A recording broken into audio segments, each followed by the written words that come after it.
كشف مصدر بالنادي الإسماعيلي عن مصير الجهاز الفني للفريق الأول لكرة القدم بالنادي بقيادة خالد جلال بعد هبوط الدراويش.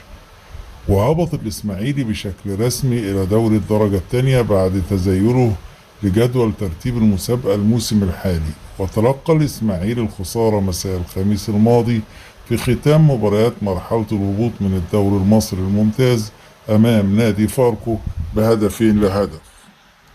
وقال المصدر في تصريحاته: حتى الآن الجهاز الفني بقيادة خالد جلال لم يرحل عن تدريب فريق الإسماعيلي.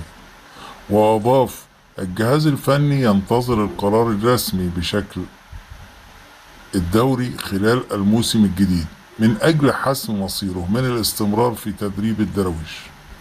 ومن المقرر أن يتم الإعلان عن شكل الدوري خلال الموسم الجديد في الفترة المقبلة، والتأكيد على هبوط الرباعي الإسماعيلي وحرس الحدود وفاركو وكهربة الإسماعيلية، مع صعود ثلاثة أندية هي القناة وبترول أسيوط وأبو قير للأسمدة.